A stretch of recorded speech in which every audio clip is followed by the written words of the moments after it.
ಎಸ್ಎಸ್ಎಲ್ಸಿಯಲ್ಲಿ ಸಾಧನೆಗೈದ ವಿದ್ಯಾರ್ಥಿಗಳಿಗೆ ದಾನಿಗಳಿಂದ ಸನ್ಮಾನ.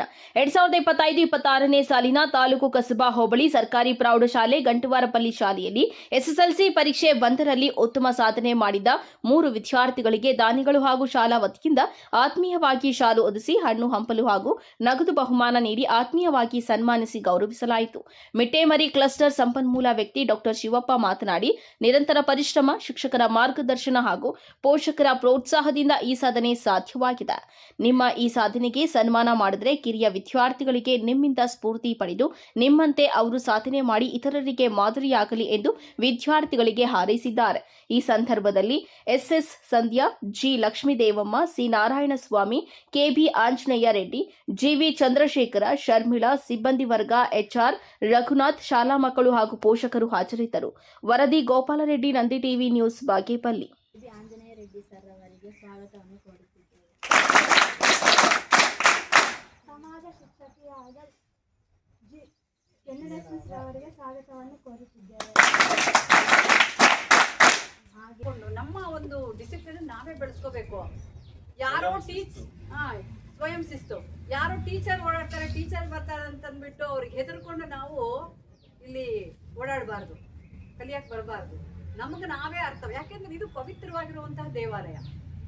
ಈಗ ನಾವು ಬಾಬಾ ಗುಡಿಗೆ ಹೋದಾಗ ಬಾಬಾ ಮೂರ್ತಿಯನ್ನು ನೋಡ್ಕೊ ಬರ್ತೀವಿ, ಆದ್ರೆ ಈ ಶಾಲೆ ಸರಸ್ವತಿ ಆಲಯ, ಇದು ಶಾರದಾ ಮಾತೆ ನೆನೆಸಿರುವಂತಹ ಒಂದು ದೇವಾಲಯ ಇದ್ದ ಹಾಗೆ ನಿಮ್ಮ ವಿದ್ಯೆ ಕಲಿಯುವಂತಹ ಒಂದು ದೇವಾಲಯ. ಇಂತಹ ಪವಿತ್ರವಾಗಿರುವಂತಹ ಸ್ಥಳದಲ್ಲಿ ನಾವು ಎಂತಹ ಪದಗಳನ್ನ ಬಳಸಬೇಕು ಅನ್ನೋ ಅರಿವು ನಿಮಗಿಲ್ವಾ?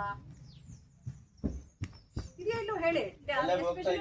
ಮಕ್ಕಳಿಗೆ ನಾನು ಹೇಳೋ ಅರ್ಥ ಆಗ್ತಾ ಇದೆಯಲ್ಲ, ಎಸ್ಪೆಷಲಿ ಗಂಡು ಮಕ್ಕಳಿಗೆ ಹೇಳ್ತಾ ಇದ್ದೀನಿ.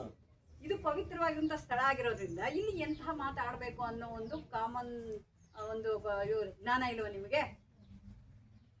ಅದು ಇವತ್ತು ಕೇಳಿಸ್ಕೊಂಡಂತ ಮಾತು ಸ್ವಲ್ಪ ನೋವಾಯ್ತು ನನಗೆ. ನೋಡಿ, ನಾನು ಏನ್ ಮಾಡಿದ್ರು ವೇಸ್ಟ್ ಅಲ್ವಾ? 24 ಗಂಟೆ ಮಕ್ಕಳ ಬಗ್ಗೆ ನಾನು ಯೋಚನೆ ಮಾಡ್ತಾ ಇದ್ದೀನಿ. ಕೇಳಿ ನಮ್ಮ ಮನೆಯಲ್ಲಿ ಹೇಮಾವತಿ ಒಬ್ಳು ತೆಗೆದಿದ್ದಾಳೆ.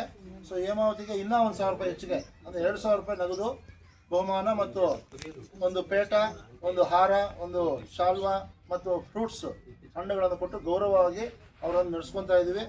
ಈ ಒಂದು ಏನು ದಾನಿಗಳು ನಮಗೆ ನೀಡಿದ್ದಾರೆ ಅವ್ರಿಗೆ ಬಹಳ ವಿಶೇಷವಾಗಿ ನಾನು ಅವರಿಗೆ ಹೃದಯಪೂರ್ವಕ ಧನ್ಯವಾದನ ಅರ್ಪಿಸ್ತಾ ಇದ್ದೀನಿ. ದಾನ ಮಾಡೋ ಗುಣ ಯಾರಿಗೂ ಇರೋದಿಲ್ಲ ಅಂತಂದರೆ ಅವರು ಎತ್ತಿದ ಕೈ ಹೇಳಿ ಮಕ್ಕಳಿಗೆ ಒಳ್ಳೇದಾಗಬೇಕು ಅಂತೇಳಿ ಬಯಸಿದ್ದಾರೆ.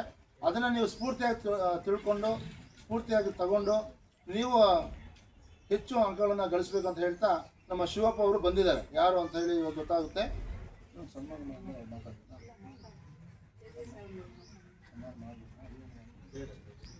ಇದರಿಂದ ನನಗೇನು ಸಿಗಲೇ ಇಲ್ಲ ಅಂತ. ಹಾಗಾದ್ರೆ ಇನ್ಯಾಕೆ ಧ್ಯಾನ ಮಾಡ್ತೀಯ ನೀನು? ನಿನಗೇನು ಬೇಕು ಜೀವನದಲ್ಲಿ ಅಂತ ಬುದ್ಧ ಹೇಳದಂತೆ, ನಾನು ಧ್ಯಾನ ಮಾಡೋದ್ರಿಂದ ಕಳ್ಕೊಂಡಿದ್ದೆ ಹೆಚ್ಚು ಗಳಿಸಿದ್ದಲ್ಲ. ಏನು ಕಳ್ಕೊಂಡೆ ನಾನು? ಅಶಿಸ್ತು ಕಳ್ಕೊಂಡೆ, ಆಂಗ್ಸೈಟಿ, ಕೋಪ ಬರ್ತಿತ್ತಲ್ಲ ನನಗೆ, ಇದನ್ನ ಕಳ್ಕೊಂಡೆ. ಸೋಂಬೇರಿತನ ಇತ್ತಲ್ಲ, ಇದನ್ನ ಕಳ್ಕೊಂಡೆ ಅಂತ ಹೇಳ್ತಾನೆ ಬುದ್ಧ. ಧ್ಯಾನ ಮಾಡೋದ್ರಿಂದ ನೋಡಿ ಎಂಥ ಮಾತು. ದೊಡ್ಡ ಕೊಲೆಗಡುಕನನ್ನೇ ಪರಿವರ್ತನೆ ಮಾಡಿದಂಥ ಒಂದು ಬುದ್ಧ. ಶಿಸ್ತಿರಬೇಕು ಅದಕ್ಕೆ ಮಕ್ಕಳಿಗೆ ಅಂತಕ್ಕಂಥದ್ದು. ಅದನ್ನು ಬೆಳೆಸ್ಕೊಂಡ್ರೆ ಯಾವತ್ತೂ ಕೂಡ ನಾವು ಜೀವನದಲ್ಲಿ ವಿಫಲ ಆಗಕ್ಕೆ ಸಾಧ್ಯವೇ ಇಲ್ಲ. ಅದನ್ನು ಬೆಳೆಸ್ಕೊಂಡ್ರೆ ಉಳಿಸ್ಕೊಂಡ್ರೆ ನಮಗೆ ತುಂಬ ಅನುಕೂಲ ಆಗುತ್ತೆ ಜೀವನದಲ್ಲಿ. ನೋಡಿ, ಈ ಥರ ಶಾಲೆಗೆ ಬರಬೇಕು, ಖಾಸಗಿ ಶಾಲೆಗೆ ಹೋಗ್ಬೇಕು ಅಂತಂದರೆ ಎಷ್ಟು ಕೊಡ್ಬೇಕು ಗೊತ್ತಾ? ಇದೇ ಬಾಗೇಪಲ್ಲಿ ತಾಲೂಕಲ್ಲಿ ಅವರೇಜ್ ಆಗಿ 40,000 ರಿಂದ 60,000 ಕೊಡಬೇಕು. ಸರ್ಕಾರ ನಮಗೆ ಉಚಿತವಾಗಿ ಕೊಡ್ತಾ ಇರತಕ್ಕಂಥ ಶಿಕ್ಷಣ ಬಳಸ್ಕೊಂಡು ನಾವೇನು ಮಾಡಬೇಕು? ಮುಂದೆ ಬರಬೇಕು. ಮುಂದೆ ಬಂದರೆ ನಮ್ಮ ಭವಿಷ್ಯ ಚೆನ್ನಾಗಿರುತ್ತೆ. ಒಳ್ಳೆ ಓದ್ಕೊಂಡ್ರೆ ಒಳ್ಳೆ ಸ್ಥಾನಮಾನ ಸಿಗುತ್ತೆ, ಒಳ್ಳೆ ಮನೆಗೆ ಹೋಗ್ತೀವಿ, ಒಳ್ಳೆ ಮರ್ಯಾದೆ ಸಿಗುತ್ತೆ ಜೀವನದಲ್ಲಿ. ನಾನು ಒಂದೇ ಆಶಿಸೋದು, ನೀವು ಕೂಡ ಒಳ್ಳೆ ಶಿಕ್ಷಕರಾಗಿ, ನಮ್ಮ ಶಿಕ್ಷಕರು ಯಾರಿದಾರೋ ಇಲ್ಲಿ ಬಂದು ಕೂತು ನೀವು ಮಕ್ಕಳಿಗೆ ಪಾಠ ಮಾಡಿದ್ರೆ ಆವತ್ತು ನಮ್ಮ ಶಿಕ್ಷಣಕ್ಕೊಂದು ಮೌಲ್ಯ ಸಿಗ್ದಂಗೆ ಆಗುತ್ತೆ.